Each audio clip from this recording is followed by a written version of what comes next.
This is Democracy Now!, democracynow.org, The War and Peace Report. I'm Amy Goodman. At the age of 16, she was arrested for killing a man who'd picked her up for sex after she'd been forced into sexual slavery as a child. She was sentenced to life in prison after being convicted of first-degree murder for shooting her rapist. Today, Cyntoia Brown-Long joins us to share her experience, what's happened in the 15 years since she was incarcerated, and how she won her release. In an incredible development, Cyntoia was granted clemency in January after former Tennessee Governor Bill Haslam commuted her sentence for murdering 43-year-old Johnny Allen, a state agent who took her to his home for sex in 2004. Cyntoia says Allen was behaving erratically and owned a number of guns, and that she feared for her life when she shot him in the head and made her escape. At the time, she was being sexually trafficked and repeatedly abused and drugged and forced into prostitution by a pimp nicknamed Cutthroat. She was just 16 years old at the time of the shooting, but she was tried as an adult and convicted of first-degree murder and aggravated robbery in 2006 without the possibility for parole until 2055. Juveniles in Tennessee who are sentenced to life in prison must spend at least 51 years behind bars. Cyntoia's case drew widespread attention on social media under the hashtag #FreeCyntoiaBrown. Pop superstar Rihanna wrote, "Something's horribly wrong when the system enables these rapists and the victim is thrown away for life." After her repeated appeals in the case were denied, Cyntoia spoke at her clemency hearing in January. I can't make up for what I did, but they've given me a chance to do so much more. You know, I've been able to help people, which is amazing. Young people, young kids, they listen, and I'm still going to try to help people. I still am, because it's something that people need to understand. It's something people need to know. There's so many things that I understand now that I didn't know, and there's so many young people that still don't know. And I feel called to share that. And whatever you decide, I respect it. But, I mean, I do pray that you show me mercy and that you give me a second chance. That is my prayer. And I can assure each and every one of you that if you do, I won't disappoint you. I'm not going to let you down. That was Cyntoia Brown-Long speaking in January. She was ultimately granted clemency and released from prison in August. She is now 31 years old. This week, she published a book about her experience. She's doing her first interviews. Her memoir is titled Free Cyntoia: My Search for Redemption in the American Prison System. Cyntoia Brown-Long, welcome to Democracy Now! It's great to have you with us. Thank you. So you are sentenced to life in prison at the age of 16 years old. If you would go back in time and tell us what happened on the night of August 7th, 2004, what led to, well, everything that has happened now, although there was so much before it.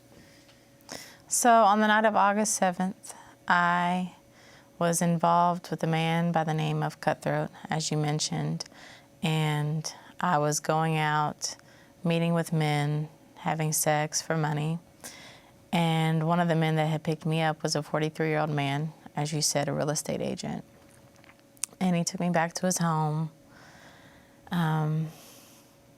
Just started acting really strange. I started to feel like I was in a situation that I just couldn't get out of, although I just kind of just wanted to just leave. Felt very uncomfortable, was showing off his guns, things like that. Things just really escalated, and it came to a point where I shot him. I felt that something was about to happen to me. I left, went back to the room.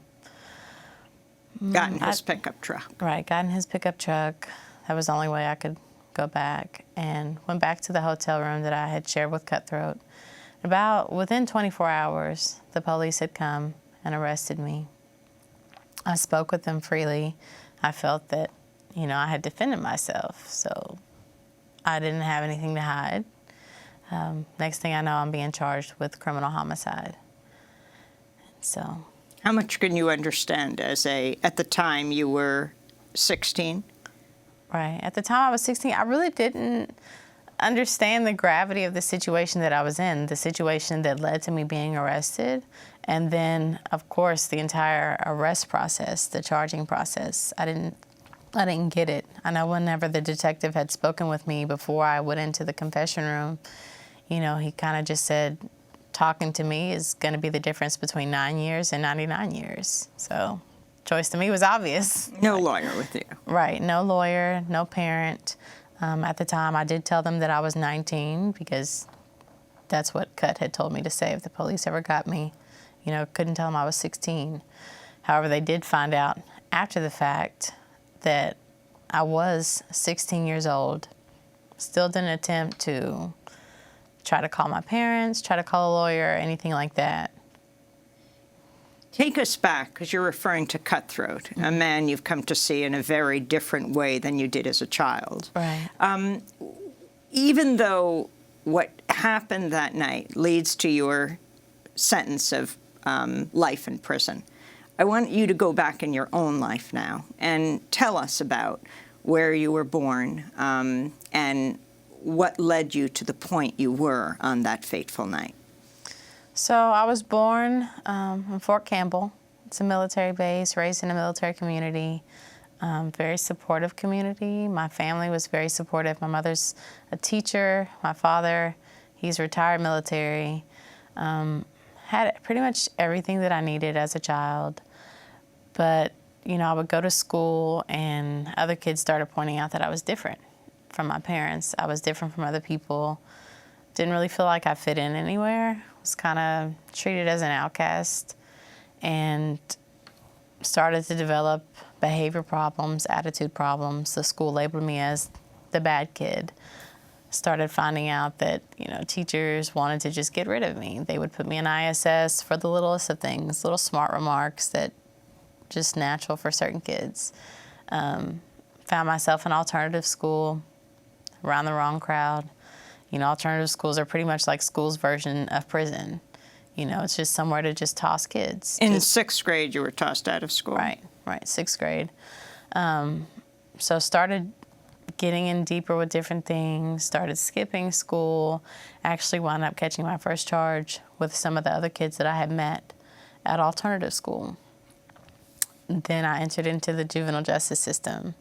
So pretty much downhill from the time that I entered alternative school. From juvenile justice system, I started running from state custody, from the facilities that they had placed me in.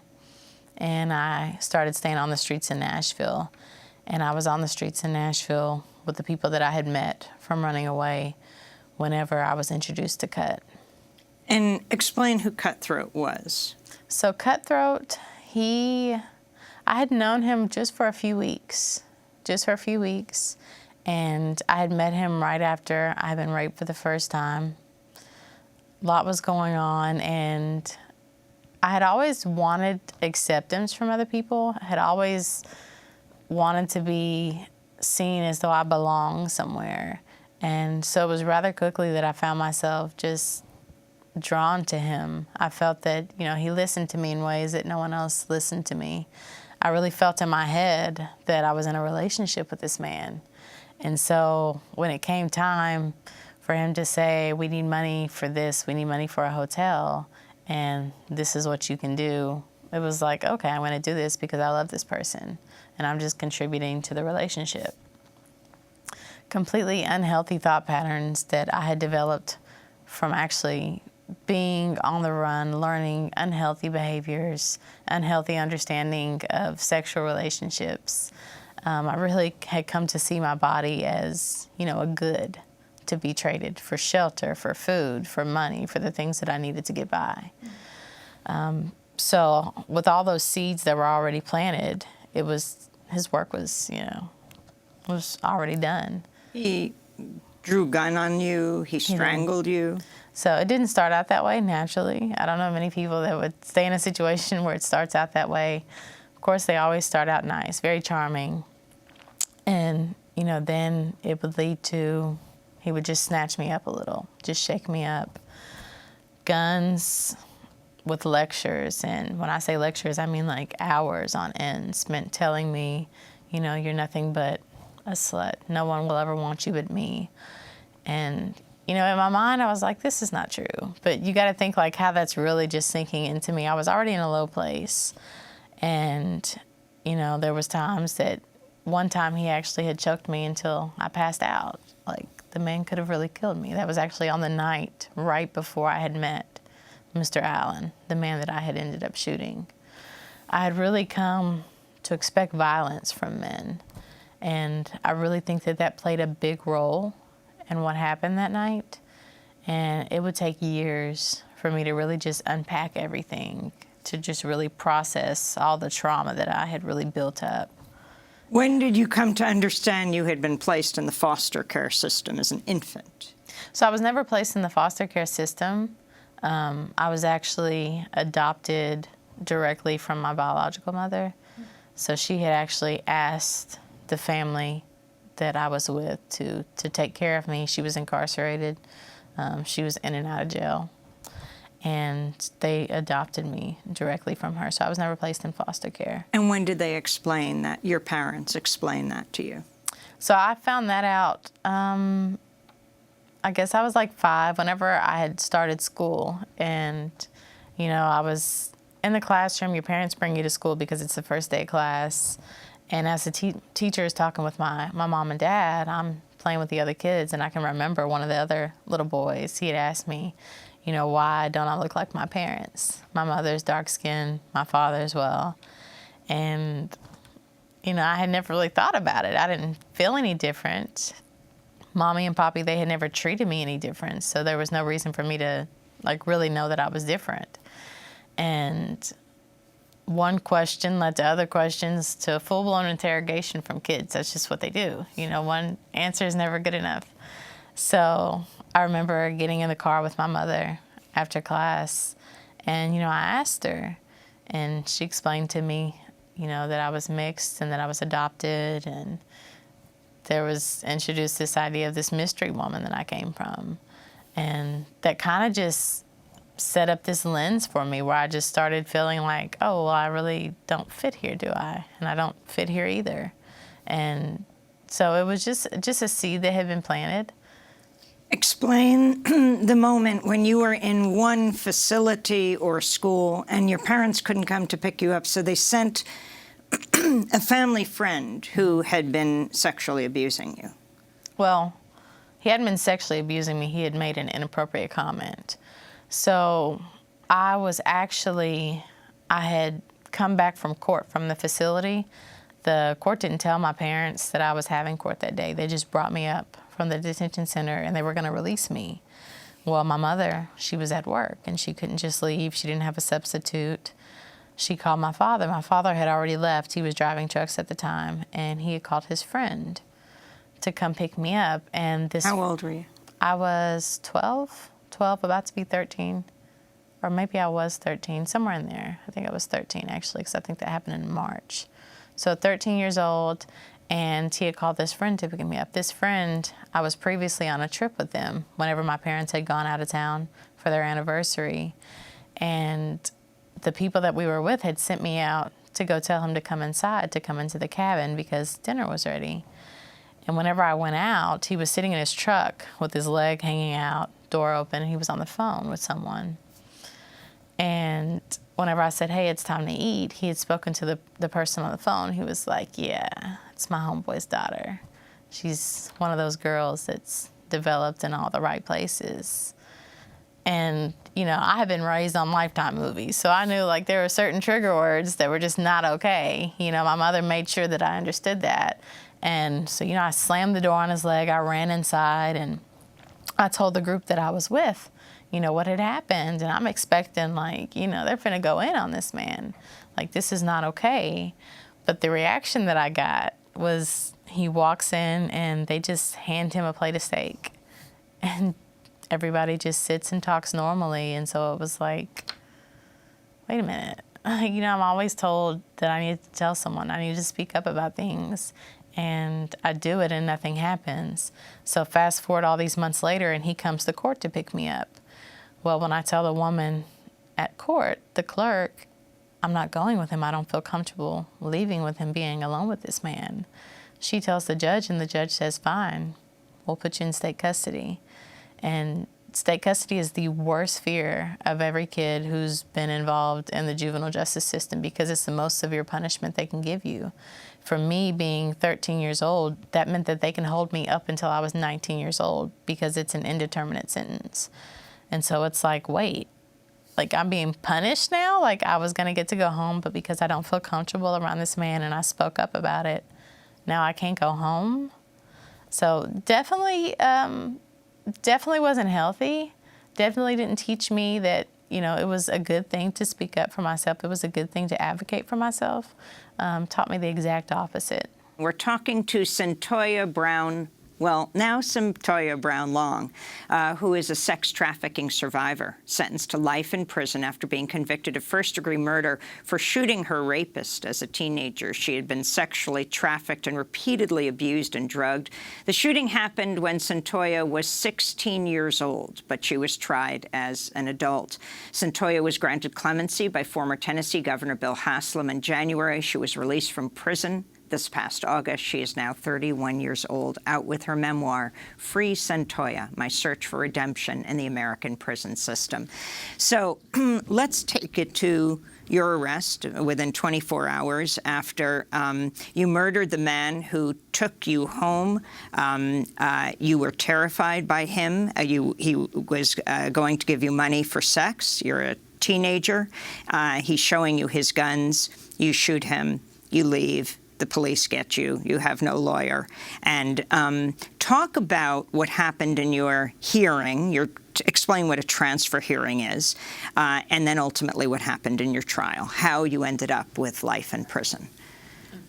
So shortly after my arrest, I was assigned a public defender, and that public defender was part of the juvenile court. So it was her job to prepare my case for a transfer hearing, because the district attorney had actually asked the court to try me as an adult.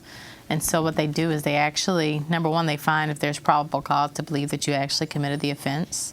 And then the second part of the hearing is determining whether there are actually resources within the juvenile justice system that they can use to treat you, because the goal of the juvenile justice system is supposed to be to remove the taint of criminality. Their focus is supposed to be rehabilitating any individual that comes into the court. So at the transfer hearing, I testified. I was still transferred. I was tried as an adult. They figured that there was just not enough time left within the juvenile court jurisdiction, which was 3 years, 2.5 years, for them to help me. So I go to the adult jail, to the county jail, house in a cell by myself, solitary confinement, to be kept away from the adults. How long are you in solitary confinement? 2 years. So from the time I was 16 until I turned 18. I was in solitary confinement. What was that experience like? What does it mean to be in solitary confinement? How large was your cell? Who were you allowed to see? Yeah, it was horrible. It was horrible. You know, the cell is about the size of probably your bathroom at your house. And you don't get out much. You get out for an hour a day, if they remember you, or you can go outside to be locked in a kennel, which pretty much a dog kennel. It's a cage, a fenced-in cage, and then they'll take you to the shower. And, you know, it was really hard, especially with everything that I was dealing with, because you had, like, nothing to distract you. You had nothing but everything that you were facing, all of the anxiety, all of the thoughts, all of the trauma. Everything that you're trying to deal with is just there in that room with you. And this is before the trial? This is before the trial. This is while I'm waiting the trial. Solitary confinement. You're a teenager for 2 years. For 2 years, yes, for 2 years. Because every juvenile at that time had to be in solitary confinement. That's just how they did. I mean, they didn't have to be. There was, you know, juvenile facilities that could have housed them until they were 18, but that's just what they felt, I guess, was more convenient for them. So house in solitary confinement as a juvenile, spent all that time, mental health constantly, just feeding you different medications, because when you're telling them, you know, I'm feeling this, I'm experiencing this, they just find another pill. You know, they just kind of use you as a guinea pig. So you're drugged through this time in a different way than when you were on the streets. Absolutely. Absolutely. The entire time. So finally make it to trial, and I was convicted. I was convicted on all counts. Did you testify in your trial?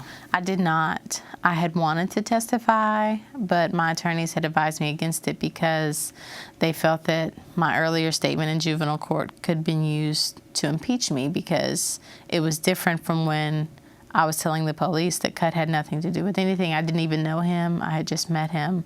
So they said that by me having testified the way I did in the juvenile court, they could have used that to impeach me.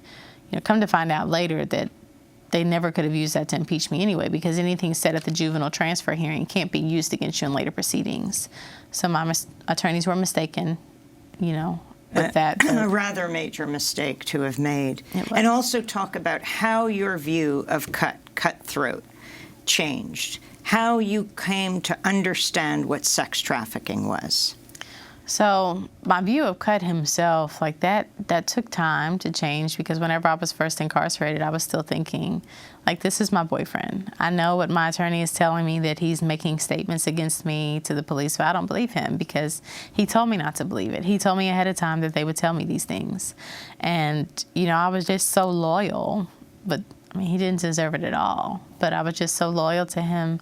And it took for them to actually sit down with me. One of the women who actually worked in the juvenile court office, the defender's office, had told me, you know, you're facing life. And I'm like, wait, what do you mean I'm facing life? Like, I didn't even know that was a possibility for me at the age of 16. And so my other attorney had sat down with me, and she took a piece of paper and she divided it into 4 sections. And she was like, let's really think this through. And she titled the sections, Things Cut Does That Make Me Feel Good, Things Cut Does That Make Me Feel Bad, Good Things About Cut, Bad Things About Cut. And, you know, I got to see, putting it on that paper, that, you know, the bad far outweighed the good. This is the man who held guns to you, who strangled you. Right, right.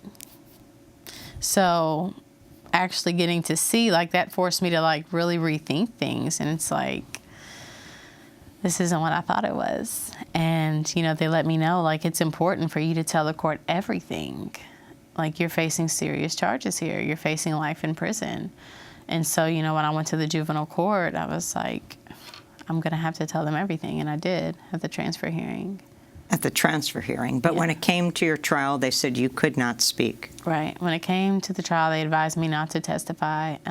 I wanted to testify. My family wanted me to testify, but they said that it wouldn't be in my best interest. And so I didn't. They never got to hear my side of the story. Talk about the day you were convicted.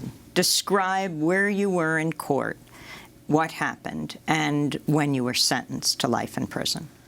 So the day that I was convicted, this was, I believe it was the 5th day of trial. And You'd never spoken. I had never spoken, just sat there in the courtroom, showing up every day, just listening. And, you know, you're listening to everybody just talk about the worst thing that you've ever done and paint you in the worst possible light. It's brutal. It's really brutal. And you can't even speak up for yourself. Like, you're having to depend on other people to speak up for you, but there's never going to be anyone that advocates for you the way that you can. And so it's really difficult. And at the conclusion of the trial, the jury goes for deliberation. I sat in the holding cell for a while. Had they brought up your age in trial? They did. They brought up my age.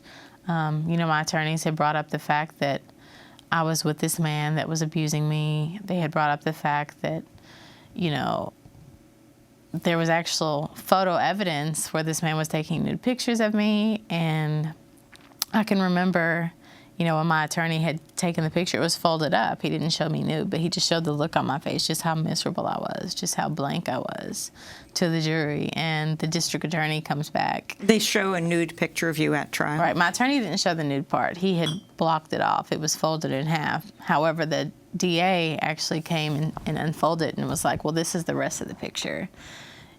And I was like, what was that about? My attorneys and I, like, we were all shocked, you know? So it was just, that is just one moment that just indicates how it was just like one big just assault on everything that that I felt about myself, like, it just made me feel horrible. It made me feel like a horrible human being. It made me feel, this was my fault. Like, what happened with me with Cut?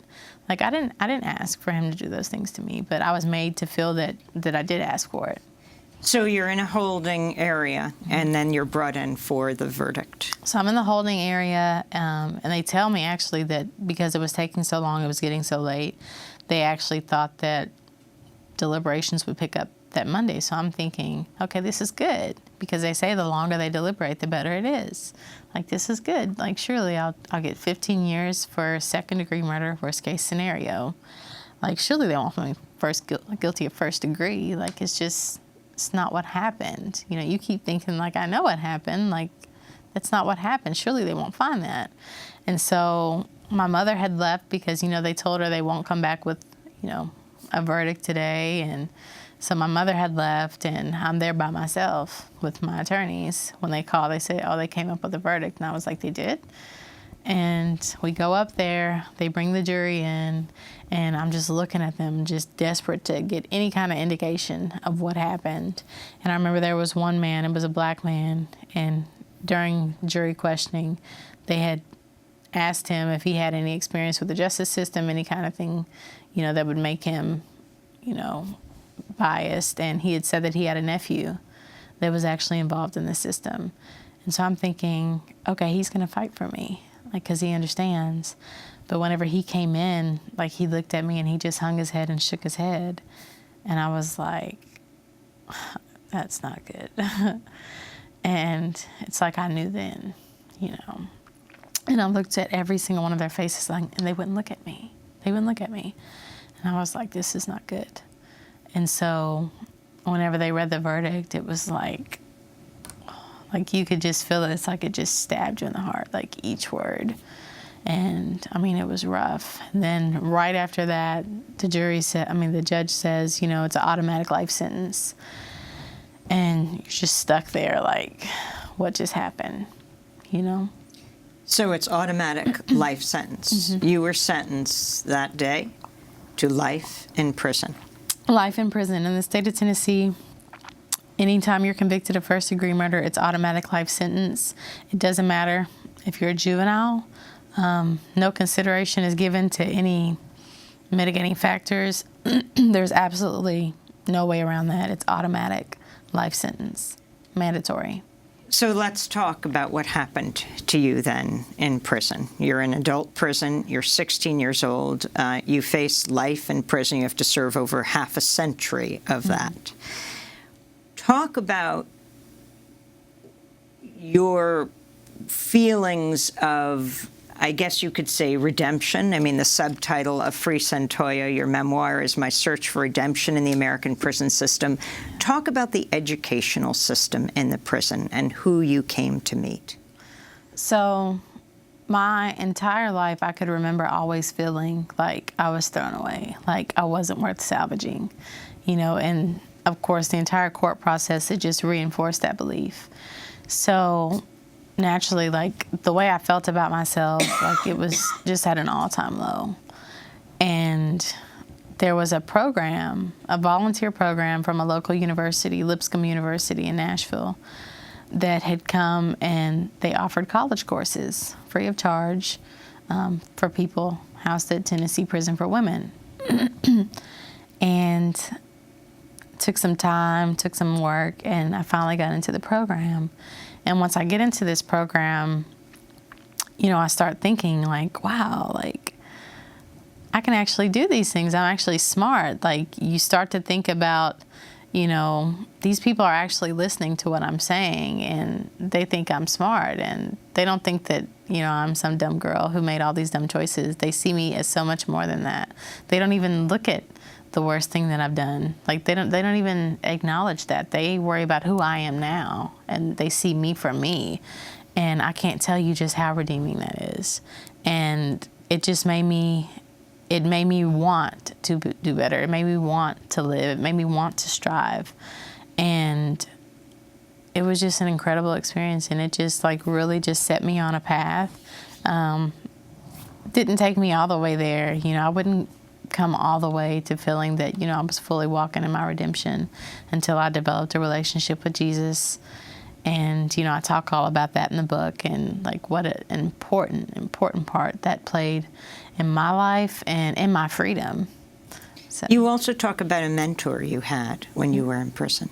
How did you meet her? Are you talking about Mrs. Seabrooks? Yes. So I met Mrs. Seabrooks when I was trying to get into the Lipscomb program. She's actually, she's retired now, which is unfortunate because she was awesome. She was the principal of the education department, and she had given me a chance, and she really worked with me because there were so many people trying to get into the program, but she had seen from placement testing that I had potential. And even though I was on close security, which was a higher security designation because I had gotten in trouble, she worked with me and she gave me the chance to interview, to take the test, and then the day I got off of close security, she allowed me to enter the program. And when you learned what happened to Cut in prison, what happened to him? So I actually learned that prior to my trial. 8 months after I was incarcerated at the end of March 2005, he was actually killed by another man in a parking lot. Did that change your view of having to defend him? No, like I had already, before he had died, I had already come forward with everything, with the truth. I had told him at the transfer hearing, which was in November of 2004. It didn't change anything, even though the detectives had found that information out. They still didn't follow up on anything, but I thought that I had come to a point where, I was over it, I understood things, but I remember like when I found out he died, like it brought up those old feelings and I was devastated. I remember just screaming when I found out.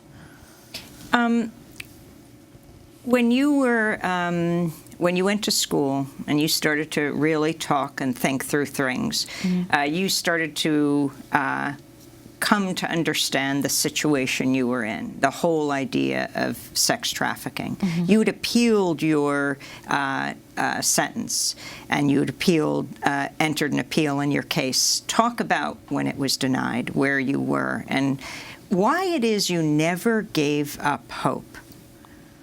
So I actually lost not just one appeal, but 3 appeals. My first appeal, my direct appeal, was denied around 2009. Then I filed a post-conviction appeal. That was denied as well. And my final appeal that was due to me was the federal habeas corpus. And that was denied, and it was said that I couldn't even appeal that. And so you keep trying and you keep hoping that some court is going to give me some kind of leniency. They're going to show me some kind of compassion. They're going to see all these things, but it never happened. Spending the hour with Cyntoia Brown-Long, a sex trafficking survivor sentenced to life in prison at the age of 16. She would be granted clemency last January by the former Tennessee governor. Cyntoia, you're in prison. Your appeal is denied, but you're going to school, Lipscomb University, within the prison. It's a program that absolutely saved your life. And when is... Saved my life, but it helped. When do you realize that Preston Shipp, your professor at Lipscomb, was the Assistant Attorney General who denied your first appeal? So it was at the end of the semester. My appeal had actually came down. It was denied. That was on a Thursday that I got my appeal. And the Wednesday night before that, I had class with him, and he was acting really weird, really concerned, and asked me, was I okay? And I said, yeah. And I didn't even know why he was asking me that way. And so the next day I got my appeal as denied. Didn't really look through it that day. Actually went to a Lipscomb function that night for their literary journal looking for him for help with the appeal because I hadn't read it to even see, but he didn't even show up that night. He wasn't there. And so that next day when I went to the law library, my friend Erica East had helped me, to really stop, slow down, let's read it and figure out where we go from here. And the first few lines, they actually list the parties involved in the appeal. Lists me, my attorney's names, then it lists the prosecutors. And there was Preston's name And it was like, what? Because the thing is, you see your DA at trial, but when it comes to the appellate court, that's an entirely different office. That's the Attorney General's office. You never see them because you don't actually go to the appellate courts to attend those hearings. So I wouldn't have recognized him because I've never seen him. And for him, he didn't recognize it either. It's very hard, you know, to remember a name in a case. And I think that's a big problem with the system now. We're just reduced to case numbers and names on a file. But he didn't realize it either. But whenever he put it together, I mean, he was devastated. He felt horrible. So you talked with him about your case. He's the one who denied the appeal. Well, he didn't deny the appeal. The judge denied the appeal, but he fought for that. He fought. And what did he say he understood in speaking to you that he hadn't understood when he looked at your case? Well, he told me like how he didn't understand everything else that had happened. He didn't understand. He didn't know anything about cut. He didn't know anything about everything surrounding just that one moment. And, you know, he spoke to me about how him as a prosecutor, how he saw that that was an issue, because as a prosecutor, you're just given these certain facts and you just stand on those facts. You don't listen to anything else. You were granted clemency by the former Texas governor, but it didn't happen out of the blue. Talk about the campaign that went viral for your release. I mean, the title of your book is Free Cyntoia. Mm-hmm.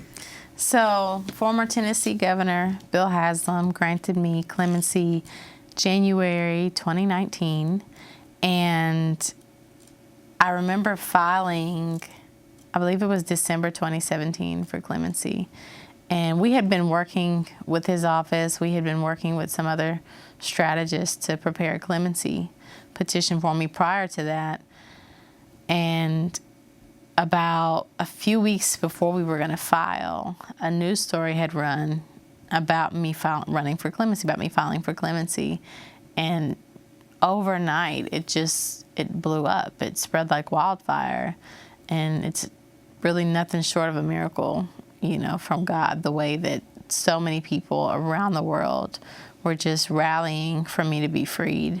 And it took a year and 1 month from the time that I filed the petition for Governor Haslam to grant me clemency on the basis of all the changes that I had made, the work that I'd done with Lipscomb. So superstar Rihanna, for example, wrote, "Something is horribly wrong when the system enables these rapists and the victim is thrown away for life." Mm-hmm.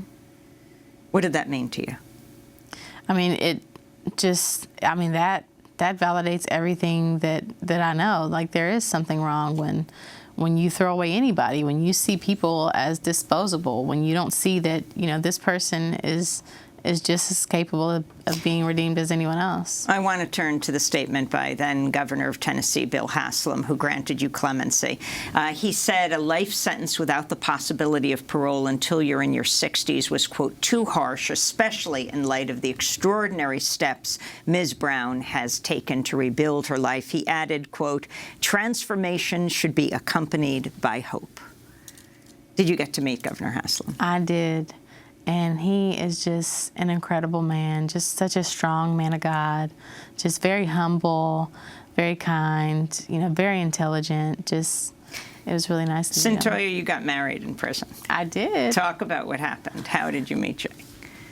When I tell you God brought me the perfect man, just even the way that we met, which, you know, I detail it further in the book, the way that we met is just, you know, it's just full of God. You can just see his hand all in it.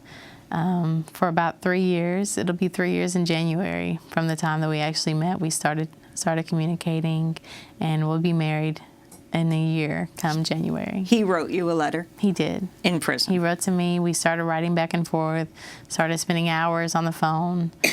He would visit me in prison, and was just really there for me, was the person that helped me get through like some of those really, really hard moments. Like, he was there, and just, he's my best friend. I love him. And he's standing right outside this door right now. He is. He's always with me everywhere I go. Finally, as we just have a minute to go, the other Cyntoias that are out there, of course you are unique, but what you left behind and the people you left behind and what you're doing now about them? So whenever everyone was speaking it for me, like, it gave me hope that, okay, we're seen. Like, somebody sees us, because you always feel that your voice doesn't matter, which, that shouldn't be how it is. And their voice, their situation, their lives are just as valuable as mine. And I feel that God has given me this opportunity to just really use this platform in a way that sheds light on them as well. Like, there's so many other people like me. There's so many women, so many men who are facing injustice. I saw you nodding your head as I was presenting headlines about Rikers being shut down. Yeah. And those who are saying it's not about other jails being built. No. The money has to go into education, has to go into programs for people who are imprisoned, particularly youth. Right. It's unfortunate that the first response is to just lock people up and throw them away, when, if you really just take the time to invest in people, like, people aren't disposable. Like, we're all capable of redemption. We're all capable of being helped and being our better selves. Like, everyone deserves a second chance. On that note, I want to thank you so much for being with us. Cyntoia Brown-Long, sex trafficking survivor, sentenced to life in prison after being convicted of first-degree murder for shooting her rapist as a teenager. A years-long campaign helped her to win her freedom. She was granted clemency in January, released in August. Her memoir, Free Cyntoia, My Search for Redemption in the American Prison System. It was published this week. That does it for our show. I'm Amy Goodman. Thanks so much for joining us.